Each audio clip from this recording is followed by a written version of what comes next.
Hey, good afternoon. My name is Phillip Finley, and this is Aisha Wright.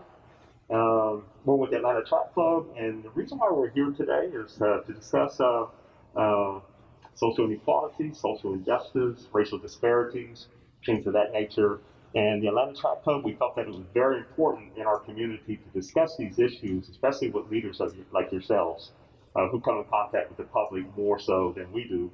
Um, and as you know, because this is COVID and I may sound muffled right now, if you'd like, we can remove our mask. I work for the CDC. I've been with them for 31 years. So I've been deployed several times with COVID, but for your safety and ours, if you're okay, we can remove our masks now to continue on with our interview. Okay. All right. Thank you very much.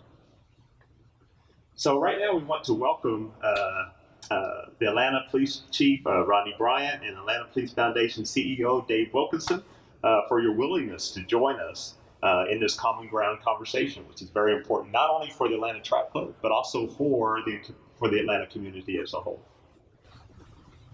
And since we are board members for the Atlanta Track Club, we also wanted to share that Atlanta Track Club, as you probably already know, is a nonpartisan organization, apolitical, and a nonprofit. We don't involve ourselves in matters not related, that aren't related to our mission, but we want to stay true to our mission. This spring, we took an unusual step of really making a public statement about Ahmad, because he was killed while running, and also it was in Georgia. And how can we not say something about that to our community, since we're the second largest running club in the United States? So in short, we believe the sport should be universally acceptable, accessible. Recognized for many is not the case. And Atlanta Track Club knows that rooting out racism in the running community and its the needs of the running community is a collective effort. And we believe that the running community, while we're here in Running City, USA, can be a thought and action leader in that arena. Thus, the reason why we ask you all to listen and for us to listen and learn from each other today as we sit on common ground basis. And to begin with, I don't know how familiar you are with the Atlanta Track Club, and I know you guys are anxious to start speaking about running and walking. So, but we put on about 30 events per year throughout the city, and we ran, Atlanta Police Department has always been instrumental in doing traffic control and things like that for our marathons, our half marathons, 5Ks. So we really appreciate that, and we like that support.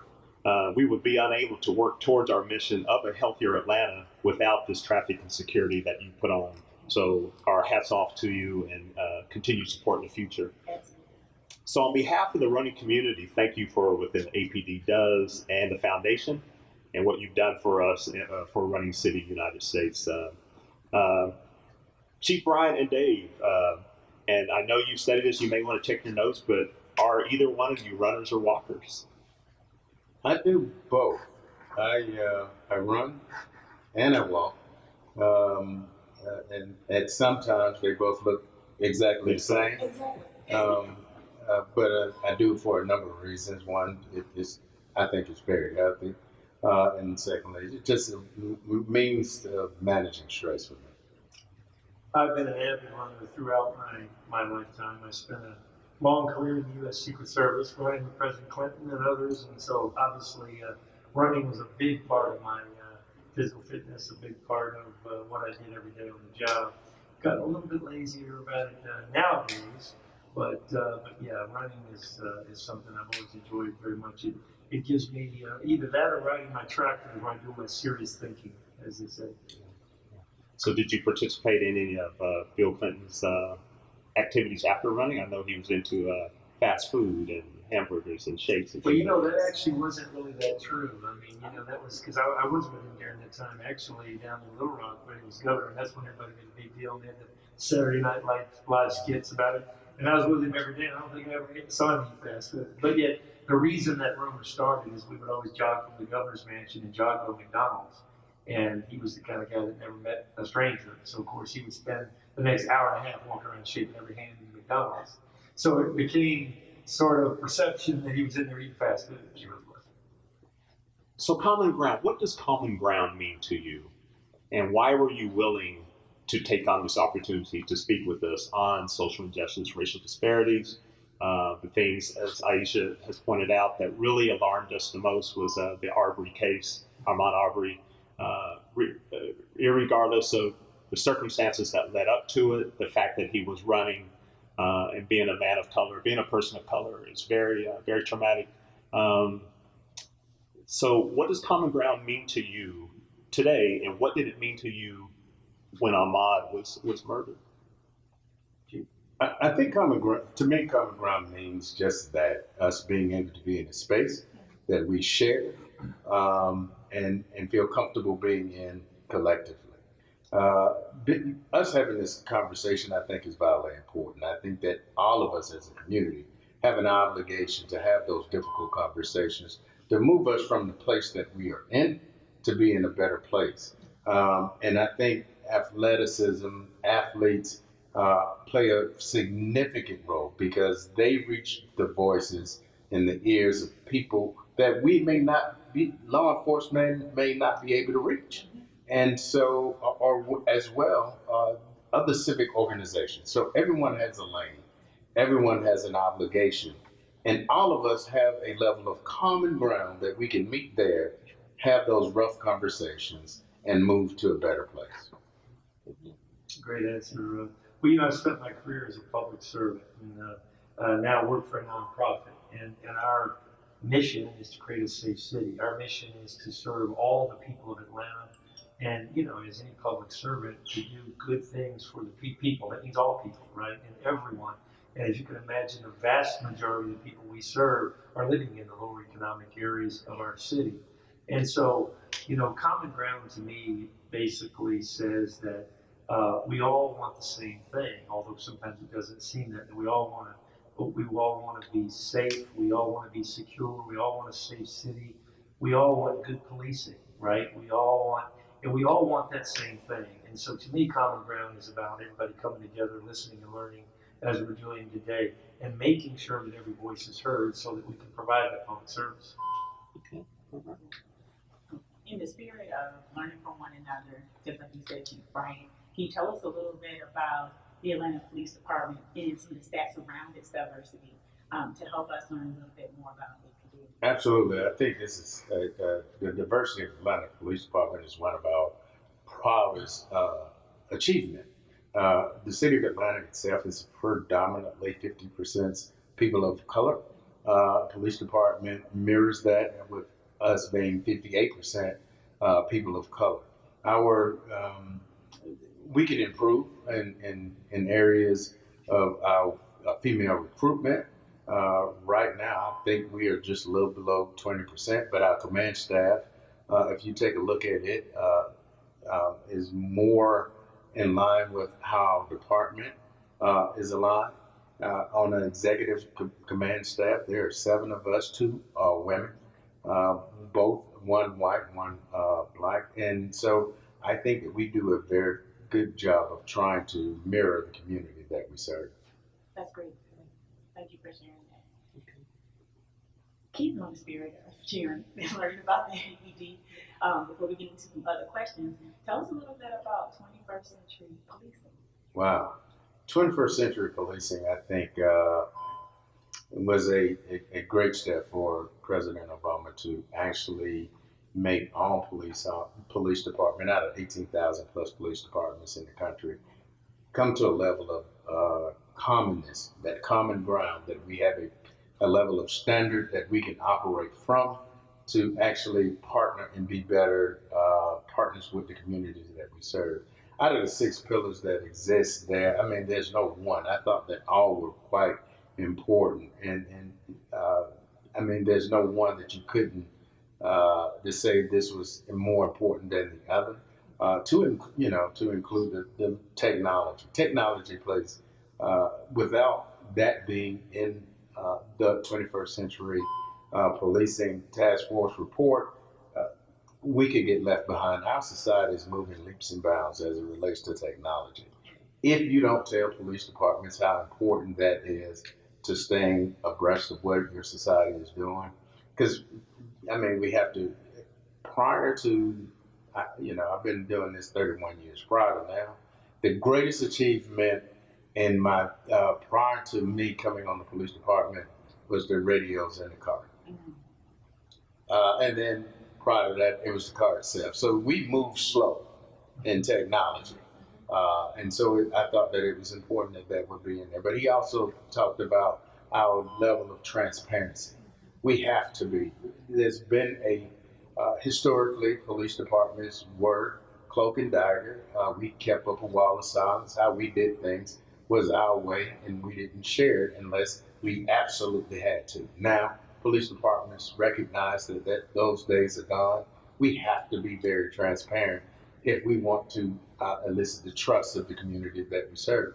So to minimize any aspect of the 21st century policing would do us a disservice. I think that all of it was very beneficial and will help us move forward. And we have an obligation as police departments to practice those recommendations. And if I can add to that, 2015, when the report came out, the chief and I worked very closely with the Police Foundation, the police department, to make sure the training and the curriculum and the strategy and initiatives all fit the 21st century policing model. And for that reason, eventually APD was named as one of the top 15 police departments in the country in the way of 21st century policing. And they should be very proud of that. Chief Bryant and the rest of the command staff should be credited with doing that. But also it sort of morphed into the programs and the initiatives of the Police Foundation were all dialed in toward 21st century policing. And we would, in spite of the recent events, of course, one may forget that Atlanta was really way ahead of most other cities in this progressive sort of police reform that 21st century policing dictated. Okay. Yeah.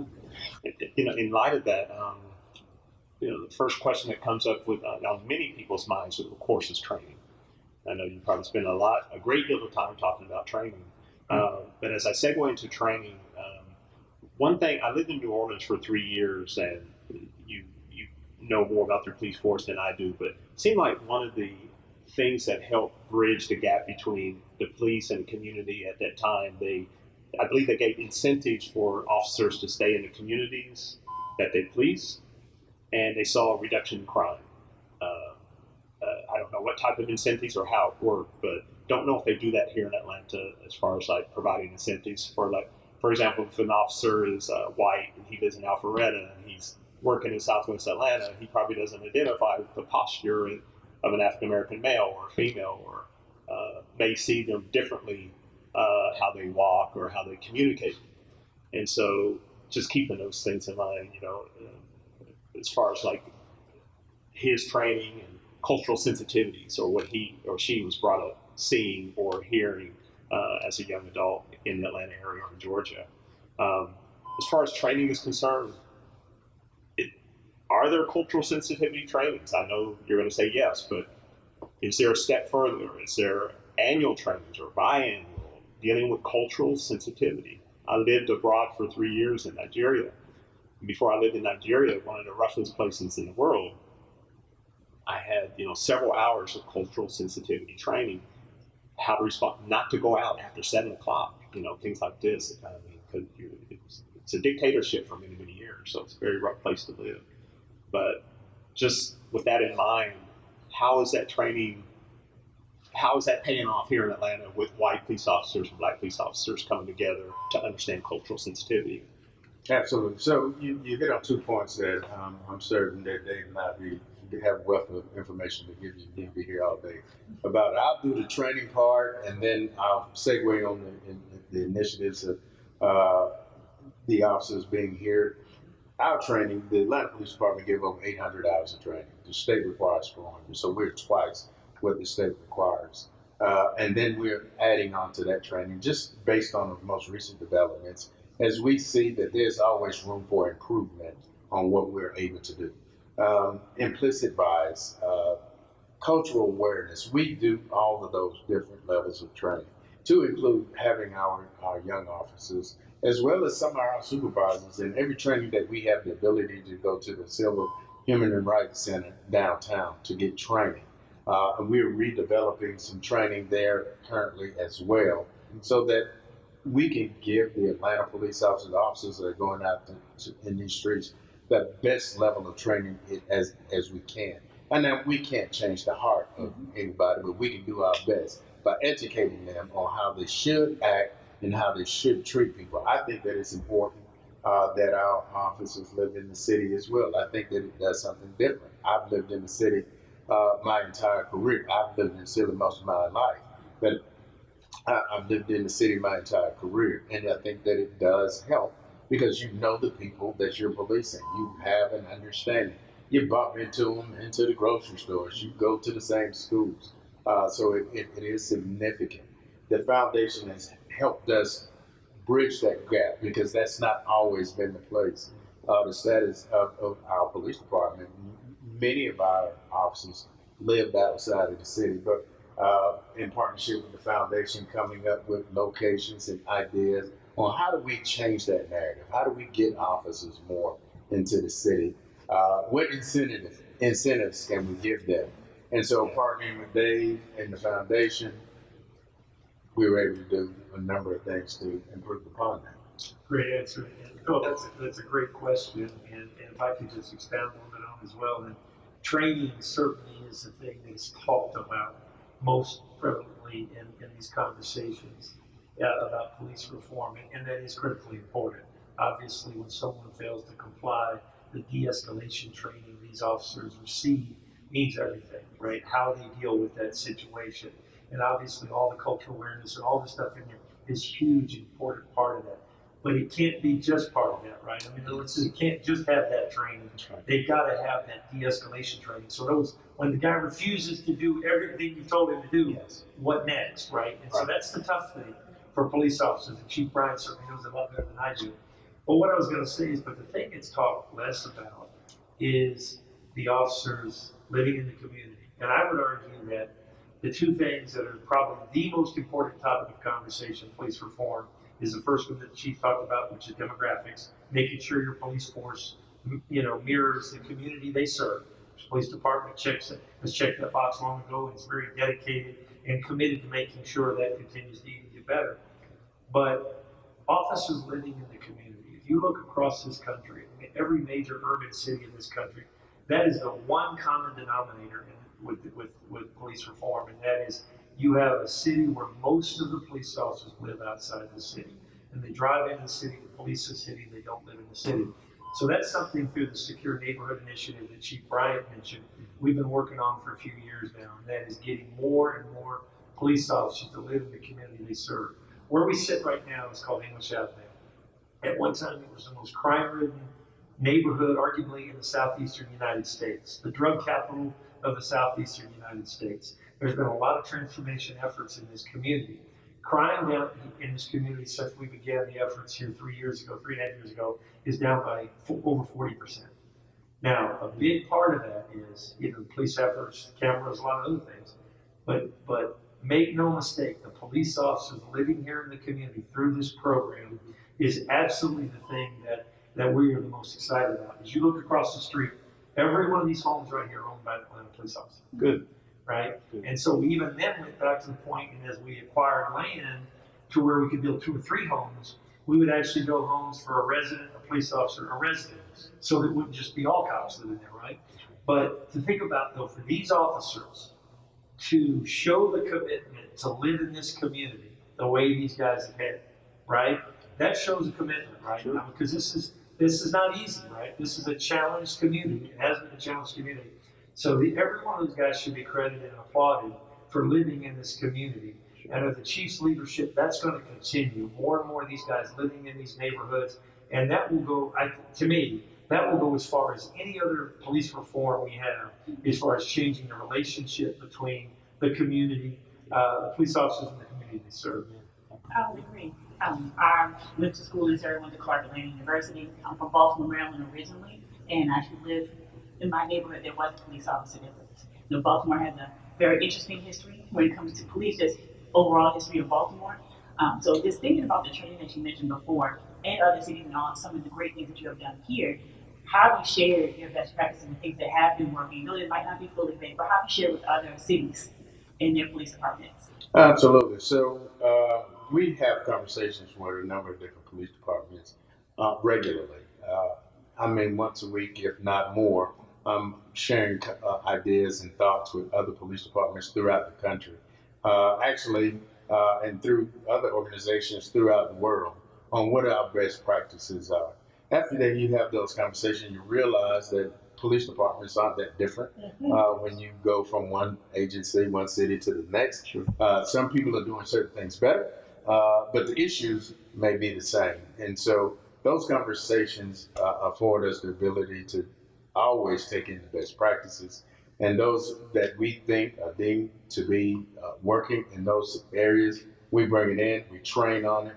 Again, in partnership with the foundation, we have the ability to reach people that will train us in areas that we typically wouldn't have the ability to do on our own, and we put it into practice and let's see what it does for the city.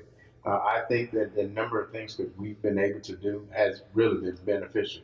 The video integration program that we have here actually came from another country because we had conversations with another country. And we have one of the most robust video integration centers in the country. So it's conversations such as that allow us to be where we are. That's wonderful. You mentioned something. I'm a minister as well, and the name of my church is Common Ground Ministries. So it's kind of ironic. But anyway, you mentioned something about the heart, right? That this is a heart matter. When you speak of spirituality, this is what we're going through is devastating. It's scary, for people of color. My best friend ran track for Ohio State University, so we talked about Tamir Rice. You go on down the list. And one of the questions here from our club is, how did you feel seeing the George Floyd incident? And I know you look at tapes all day, but there are triggers and there are turning points and there are triggers that pretty much forces society to take a look at itself in the mirror and say, yes, it's time for a change. Like I said, one of the most troubling ones probably was Tamir Rice for me. Within 7 or 8 seconds, seeing this kid get killed. But how do we change the heart of these officers? How do we change the heart? How do you make me feel safe running in Sandy Springs or Midtown or where? How can I feel safe if I feel more at risk of being pulled over by an officer, don't know how it's going to turn out for a routine traffic stop? How can you change that? How can you make me feel secure when I get in my car and head back north that I'm going to be okay? Got it. Very, very good question. One of the things I think that's important, because when we talk training, what we're changing is your behavior, the behavior of our officers. He has a responsibility to act professionally. He has a responsibility to act a certain way. So when we change his behavior, her behavior, then we change that mind. And once we change your mind on how you're going to respond, we hope to bring in that heart. So in those 3 stages, those are the things that we have to do. And also we are very intentional about making our officers get out into the community to be able to learn the people that you serve, because that is also a way that you are able to change your heart. You have to learn the people that you are serving. Yes. And once we are able to do that and continue to do that, it's a process. It's a process. We can't change it tomorrow. You asked, how did I feel about watching the George Floyd? Anytime that you see somebody, the most impactful, it changes for different people. But for me to see a grown man call for his mother, I knew that he was in trouble. Just seeing it, I knew it was wrong. Yes. But when you hear it, it pulled at the heartstrings of anybody that had compassion. And it was terribly disturbing. And so it lets me know that we still have more work to do in our profession And I think we have to start by always saying and recognizing and verbalizing the fact that law enforcement has not always been right, especially when it comes to people of color. When you start there and recognize that's a fact, then you now can look inside your organization and recognize. And also, I was asked this question just recently: do I think systematic racism exists in my police department? Well, you have to look where we come from. So, absolutely, it does exist. It is my obligation, and partnering with Dave and the lights and the mayor, is to eradicate that. We have to continue to make sure that we can get it out of us. It's like any other sickness or illness. We can't be certain that it's all gone, right, but we have to continue to work to make sure we are beyond it. And so, in short, I hope that answered your question. Yeah, beautiful, beautiful. And just to share, since we're sharing, I didn't watch the video of George Floyd because I wanted to protect my feelings, my mental stability, and it was a lot of things were going on at the same time. The other thing I shared with my fellow board members was that it, just like with Ahmad, it did not surprise me. And I knew things like that happened, so it was an awakening point for a lot of other people. When I had some of these conversations within my company, I work in human resources and our facilities and conversations like this. It's so important, like we're doing today, to just share experiences, how we reacted to different things. So I just feel like would like to share just in the essence of how we're talking today. Because it brings us closer together. It helps us see our commonalities, but also our differences, and has an appreciation. Better than me, that there's so much effort and so much synergy in Atlanta Police Department to make sure that sort of thing doesn't happen. But I guess we all know it still can. Yes. No matter what we do or what we train. But I also know that the agenda and the intentionality of the police department, the command staff, the police foundation, is always to make sure, obviously, they do it right. But what it did, my point was saying on it, but it reminded us of what it looks like when it's not done.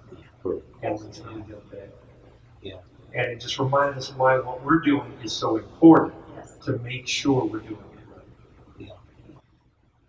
We recently met with Chuck Frustration, one of the GOP senators at the state capitol, on the hate crime bill.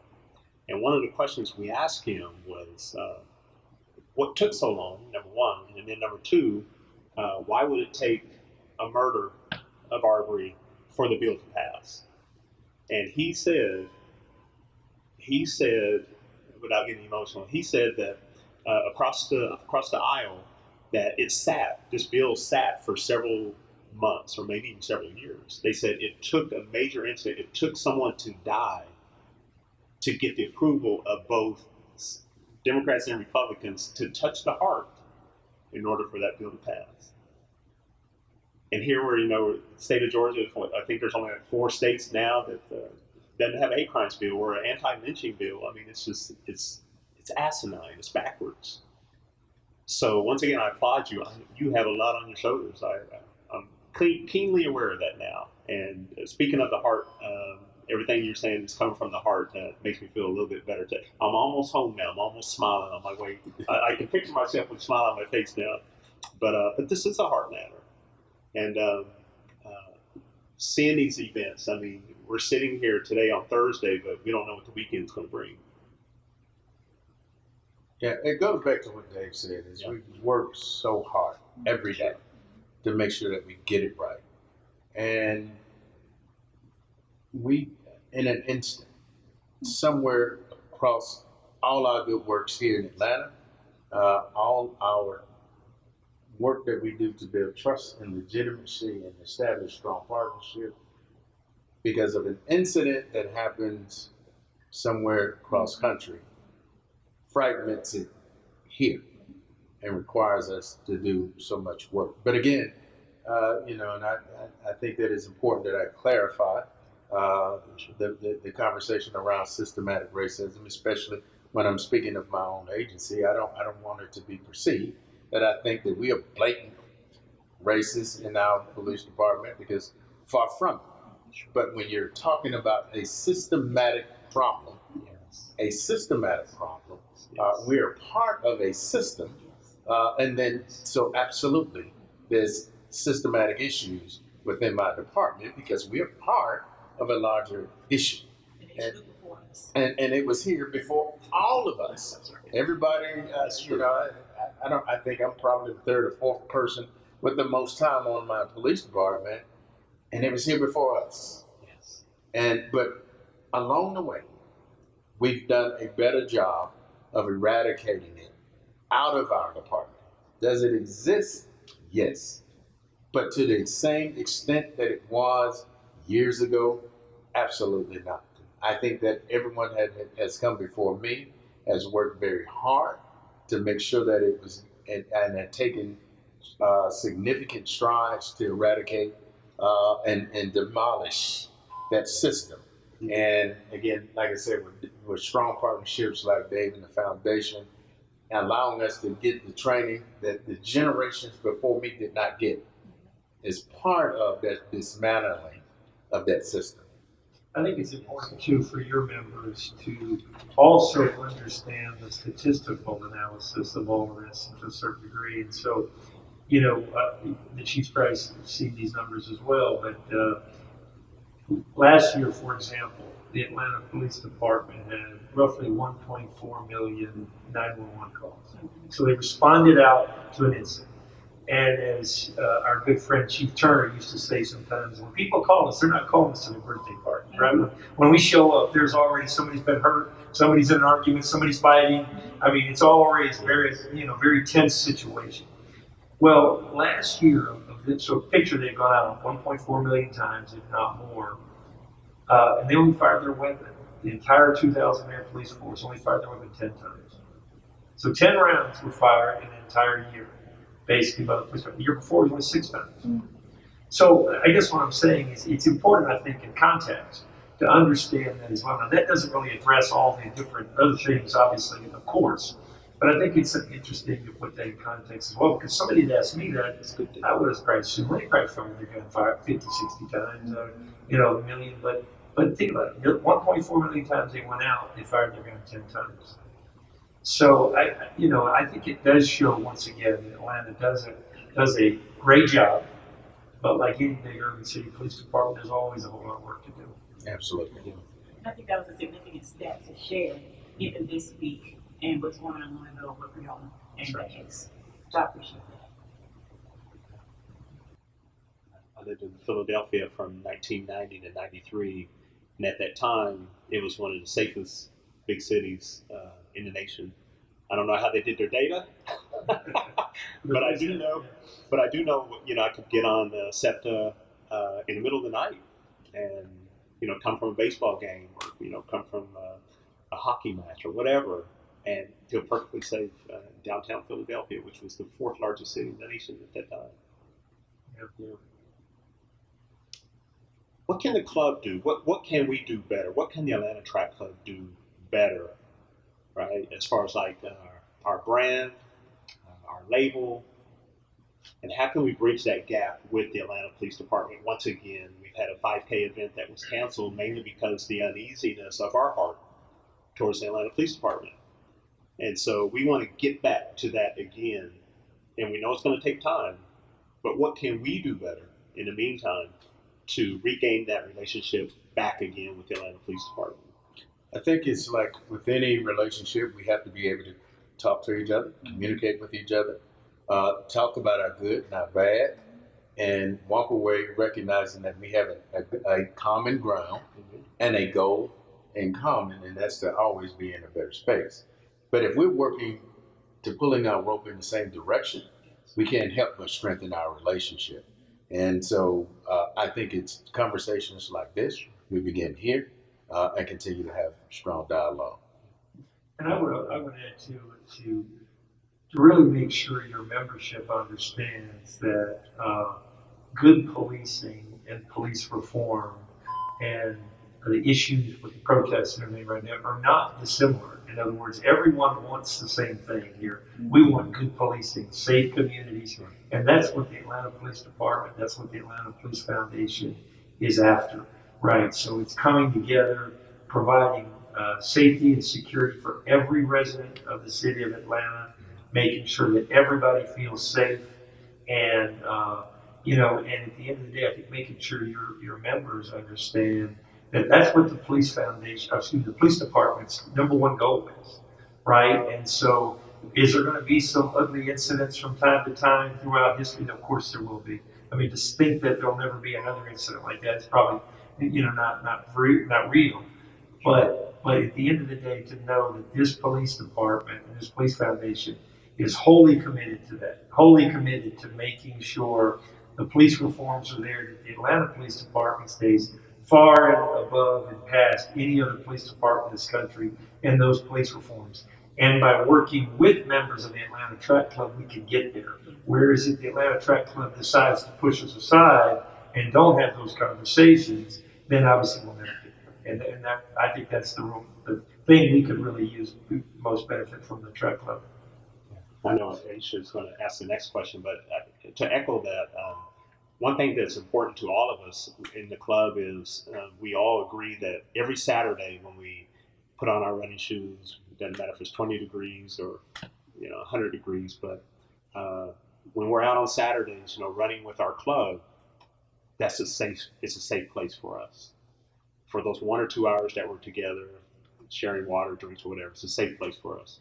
But once we get in our cars, the reality sets in. It's like, okay, now the reality sets in. But so we just want to make sure that we get back to that. We have well over 50,000 members that encompasses Atlanta. So we want to make sure that we continue to solidify that relationship with the Atlanta Police Department.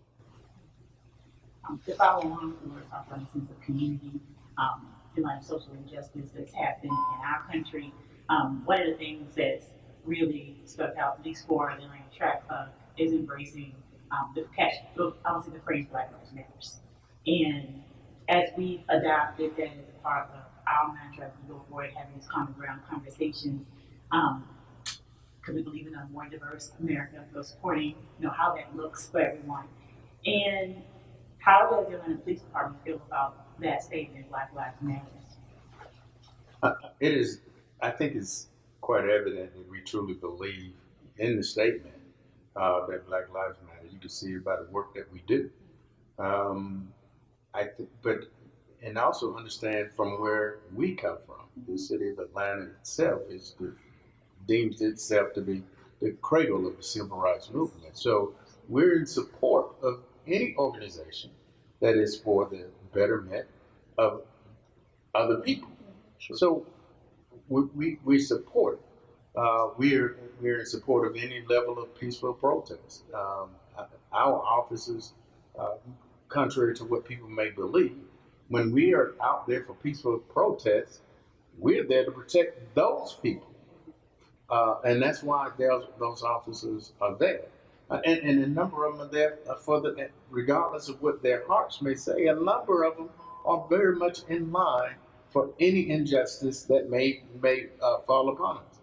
No, everybody's just like Dave said. We are all hoping for the same thing: a better system, more safety, a better police department.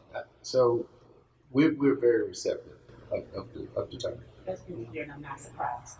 And one of the reasons why I asked that is because some companies have felt very differently depending on what kind of spectrum you're in. One, in terms of the term Black Lives Matter and how it protects yourself within the company, how the company feels about you. So I appreciate you sharing what you have about the Atlanta Police Department of Black Lives Matter. And it's a shame, we're both Greek, and we both of us realize why Black Greek organization started was for our security, for our safety, while we attended schools back in the 1900s. And it's just so amazing as we fast forward now to where in the 1950s, 1960s in Birmingham, you had Black men having to say that I am a man. And it's no different today. I'm sharing this with my younger brother. Black Lives Matter. It seems like we have not moved the needle 1 inch. This has nothing, this is just kind of an offhanded comment that I'm making, is that the fact that we've had to relabel what it means to be black and to remind society once again that I value more than a horse. That Black Lives Matter is just no different than saying I am a man. Because if you just say it, Black Lives Matter, to anyone, it just sounds really ridiculous. Oh, of course Black Lives. But no, Black Lives Matter, right? No, I am a man. I am a black man, right? I am an American, so all those things are important. Yeah, it shouldn't be seen as a politically partisan statement, right? I mean, it's something, obviously, but, well, thank you all for having us here today. This has been wonderful. Yeah. Yes, it's been a really wonderful conversation. Good. And we want to, we're looking forward to seeing you guys out on Saturdays one of these times when COVID is gone, and we'll put you on the front line with the elite Atlanta Track Club runners, and you can run with those guys. Dave might be with the elite runners. I would be with the cleanup crew. Right. We'll toe the line. Yeah, that's exactly right. Well, hopefully we'll have the Atlanta's finest 5K race again next year. We're excited about that opportunity because, the citizens coming out, mainly the track club members coming out, but I think we had something like 2,500 runners last year, to show their solidarity and support for the police department. That goes a long way as well, because one of the things we did talk about, if the profession of policing keeps getting beaten down somewhat, right, no one's going to want to be a cop anymore. And then all of a sudden the talent level goes down, and then all these reforms and all these things that we want to see happen, we don't have the right people in place to actually do that, right? So it could be counterproductive, you know what I mean? So my point being is, so the track club and their membership getting behind the police department, coming out that one day and saying, we appreciate what you're doing, means a world of difference. Absolutely. I think, Dave, I had to have a conversation, and someone asked me, what do you think about this police, this revolution on police? And I said, we need to be very cautious, because a revolution, based on what Dave said, can rotate us back to where we were. You want an evolution that we grow into something different. But a revolution could be very dangerous. And as Dave stated, you lose a number of people that were called to this profession, but have become so challenged, because you have to remember, these are human beings in this uniform. Imagine if you had on this job, Sure. you had to deal with it. How would you respond? I deal with officers every day that say, I want to come and do a great job, but my family don't want me to do this anymore. We lost one officer, and he said, my decision was finally made up when my daughter said, Daddy, I don't want you to go to work today. Fine officer. But, we what do you do? So we have to be very careful. I mean, are there changes that need to be made? Absolutely, without a doubt. But I think it's conversations like this, especially when we find ourselves in a fragile state, that we don't go into opposite corners, that we come together and say, how do we fix this? Because we need each other. You're right. Thank you. And Omega said that. That Yeah. came out of an Omega. Indeed. Thank you, Chief Bryant, Dave. Thank you. It's been a pleasure Thank you, sir. having this conversation today. And I know our members will appreciate it, and the others that end up watching us. And we hope you have a wonderful afternoon. Appreciate it. Thank you. Thank you.